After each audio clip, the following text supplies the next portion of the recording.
रमजान से कबल हैदराबाद में साफ सफाई मुहिम तेज। रमजान मुबारक की आमद के पेश नज़र GHMC ने शहर की मरकजी मसाजिद और तारीखी मकामात के तरफ साफ सफाई के इंतजाम पर खुसूसी तवज्जो मरकूज कर दी है।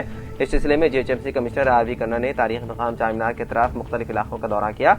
दौरे के दौरान उन्होंने मक्का मस्जिद मदीना और चारमीनार के तरफ साफ सफाई के कामों का जायजा लिया और मुताल्लिका हुक्काम को हिदायत दी है कि रमजान से कबल सड़कों और अहम चौराहों को मुकम्मल तौर पर साफ रखा जाए ताकि नमाजियों और आवाम को किसी किस्म की दुश्वारी का सामना न हो। इस मौके पर एडिशनल कमिश्नर सैनिटेशन रवि किरण और चारमीनार जोनल कमिश्नर श्रीनिवास रेड्डी भी GHMC कमिश्नर RV कन्ना के हमरा मौजूद थे। हैदराबाद के इलाके जुबली हिल्स में चेन स्नैचिंग का वाकया पेश आया, जहां मोटरसाइकिल सवार नामालूम अफराद ने खातून से सोने की चेन छीन ली। ये वाकया 4 दिसंबर की सुबह वज़ीर आला तेलंगाना रेवंत रेड्डी की रिहाइशगाह के करीब पेश आया। मुतासिरा खातून मनसा जो कड़पा की रिहायशी है, इस वक्त मादापुर के एक हॉस्टल में मुकीम है और एक खानगी कंपनी में सॉफ्टवेयर इंजीनियर के तौर पर काम करती है। इत्तलात के मुताबिक मनसा दफ्तर जाने के लिए पैदल जा रही थी कि इस दौरान स्कूटर पर सवार 2 अफराद जिनमें खातून भी शामिल थी उनके करीब आया और अचानक रफ्तार कम कर दी। पिछली नशिस्त पर बैठी खातून ने मुबैना तौर पर मनसा के गले से सोने की चेन छीन ली और दोनों मुल्जिमान मौके से फरार हो गए। वाक़े की इत्तला मिलते ही पुलिस मौके पर पहुंच गई और खुसूसी टीमें तश्कील दे दी और तफ्तीश शुरू कर दी। पुलिस ने अतराफ में लगे CCTV कैमरों की रिकॉर्डिंग भी हासिल कर ली ताकि मुल्जिमान की शिनाख्त करके उन्हें जल्द गिरफ्तार किया जा सके।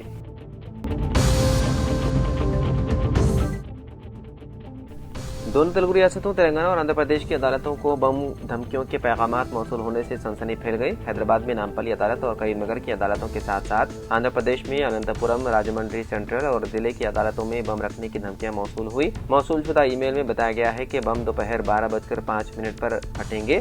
ईमेल में कहा गया है कि 12 RTX बम अदालतों में रखे गए हैं। पुलिस ने फौरन अलर्ट जारी करते हुए जजों, वकीलों और आवाम को अदालतों की हुदूद से बाहर निकाला और बम स्क्वाड्स के जरिए तलाशी शुरू कर दी। हालिया तहकीकात में ये जांच की जा रही है कि आया ये सिर्फ धमकी ईमेल थी या किसी केस में रुख मोड़ने की कोशिश की गई। साइबर सेल के हुकाम इस बात की छानबीन कर रहे हैं कि ये ईमेल कहां से और किसने भेजा है।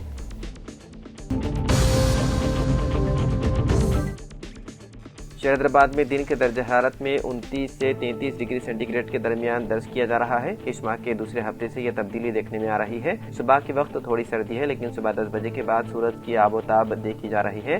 हवा में नमी 26 से 34% के दरमियान होने की वजह से खुश्क मौसम है। महकमा मौसमियात के मुताबिक इस माह के तीसरे हफ्ते में गैर मुतवक्के बारिश की भी तवक्को है। बादशाह गर्मी की शिद्दत में इजाफा मुतवक्के है। महकमा मौसमियात के मुताबिक मार्च और अप्रैल में मामूल के दर्ज हरारत के साथ वक्फे वक्फे से बारिश हो सकती है, जबकि मई और जून में शदीद गर्मी के इम्कानात हैं।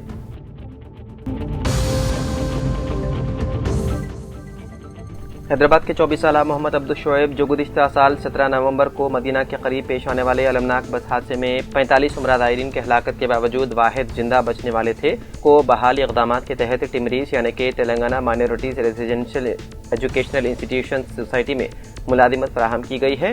शोएब जो झिर्रा आसिफ नगर की रिहायशी हैं, उस वक्त शदीद जख्मी हो गए थे जब उनकी बस को मदीना से तकरीबन 160 किलोमीटर दूर एक ऑयल टैंकर ने टक्कर मार दी, जिसके बाद बस में आग भड़क उठी। इस हादसे में उनके वालिदैन और दादा समेत तमाम मुसाफिर जाँ बहक हो गए थे, जबकि वो वाहिद जिंदा बचने वाले रहे।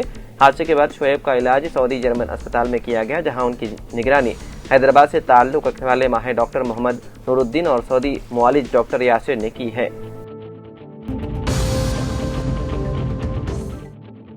मरकज़ी इलेक्शन कमीशन ने राज्यसभा के इंतखाबात का शेड्यूल जारी कर दिया है। 10 रियासतों के 37 अरकान पार्लियामेंट की मियाद अप्रैल में मुकम्मल होने वाली है, जिसके पेश नज़र इलेक्शन कमीशन ने मुताल्लिक़ नशिस्तों पर नए अरकान के इंतखाब के लिए शेड्यूल जारी कर दिया, जिसके मुताबिक 26 फरवरी को नोटिफिकेशन जारी होगा, जबकि 16 मार्च को पोलिंग मुनक़्क़िद की जाएगी। नामजदगी दाखिल करने की आखिरी तारीख 5 मार्च और नामजदगी वापस लेने की आखिरी तारीख 9 मार्च मुकर्रर की गई है। पोलिंग सुबह 9 बजे से शाम 4 बजे तक होगी और उसी दिन नताइज का ऐलान भी किया जाएगा। तेलंगाना से राज्यसभा की 2 नशिस्तें खाली हो रही है। BRS के रुकन KR सुरेश रेड्डी और कांग्रेस के रुकन अभिषेक सिंघवी की मियाद 9 अप्रैल को खत्म हो रही है, जिसके बाइस उन दोनों नशिस्तों पर भी इंतखाबात कराए जाएंगे।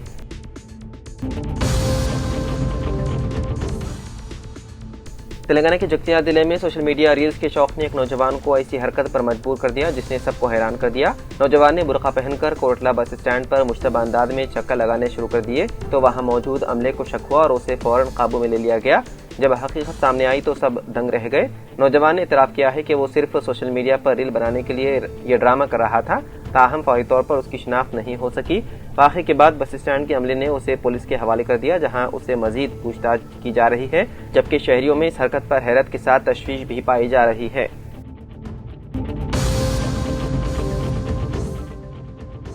तेलंगाना के 38 साला मोहम्मद अशफाक हुसैन को राजस्थान में भारत पाकिस्तान सरहद के करीब बीएसएफ ने हिरासत में ले लिया। ये वाक़या जैसलमेर जिले के ममनुआ सरहदी इलाके में पेश आया, जहां गांव वालों ने हुसैन की मशकूक हरकत देखी और मुनासिब जवाब न मिलने पर बीएसएफ को इत्तला दी। बीएसएफ जवान मौके पर पहुंचे और उन्हें हिरासत में ले लिया, जबकि उनका हिंदुस्तानी पासपोर्ट कब्जे में ले लिया गया, जिससे इस बात का इंकिशाफ हुआ कि अशफाक हुसैन तेलंगाना के करीमनगर जिले से ताल्लुक रखते हैं और वो चंद दिन से हैदराबाद में मुकीम थे। बीएसएफ इस बात की तहकीकात कर रही है कि हुसैन तेलंगाना से जैसलमेर सरहद क्यों आए और क्या किसी से मुलाकात के लिए आया। बीएसएफ और इंटेलिजेंस एजेंसी तहकीकात में मसरूफ है।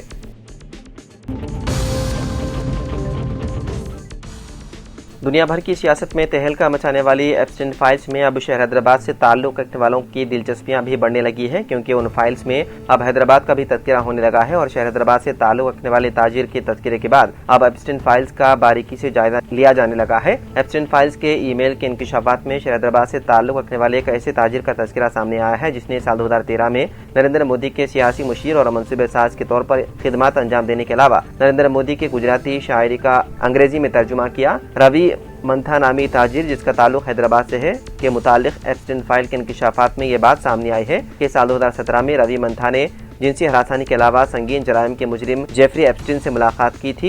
एप्स्टीन फाइल्स में ताहाल जिन हिंदुस्तानी के नाम मदरम पर आए हैं, उनमें मरकजी वजीर हरदीप सिंह पुरी, हिंदुस्तानी ताजिर अनिल अंबानी के अलावा साबिक मरकजी वजीर डॉक्टर हर्षवर्धन, साबिक वजीर सेहत के नाम शामिल थे। अलावरी मुतासिरीन में अब एक हिंदुस्तानी लड़की का भी तज़किरा किया जाने लगा है, लेकिन हैदराबाद से ताल्लुक रखने वाले ताजिर रविकांत मंथा के नाम के इंकिशाफ के बाद अब हैदराबाद से ताल्लुक रखने वाले ताजिन के नामों को भी एप्स्टीन फाइल्स में तलाश किया जाने लगा है।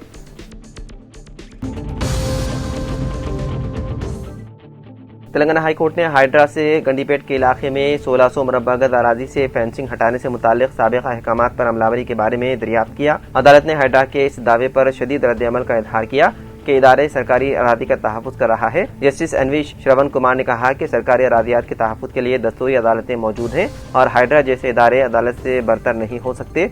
जस्टिस श्रवण कुमार ने रिमार्क किया कि हाइड्रा के हुक्काम अदालत के अहकामात पर अमलावरी के बजाय मनमानी फैसले कर रहे हैं। अदालत ने अरादी के मालिकीन की दरख्वास्त पर हाइड्रा से कहा था कि वो फेंसिंग को निकाल दें।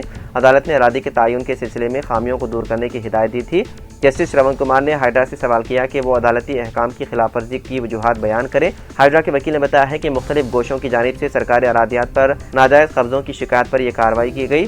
दरख्वास्त गुजारों ने शिकायत की कि खुली अरादी पर फेंसिंग की गई। हाइड्रा के वकील ने जब जवाब दाखिल करने के लिए मोहलत मांगी तो जस्टिस श्रवण कुमार ने कहा कि हाइड्रा से मुताल्लिक़ तकरीबन 400 से ज़्यादा मामलात अदालत में ज़ेर दौरान हैं। जस्टिस श्रवण कुमार ने कहा कि जब कभी हाइड्रा के उमूर पर समाअत होती है तो अहदेदार ताउन नहीं करते। उन्होंने 10 फरवरी को जारी करदा अहकामात पर अमल न करने पर बरहमी का इजहार किया और अंदरून 48 घंटे फेंसिंग हटाने की हिदायत दी।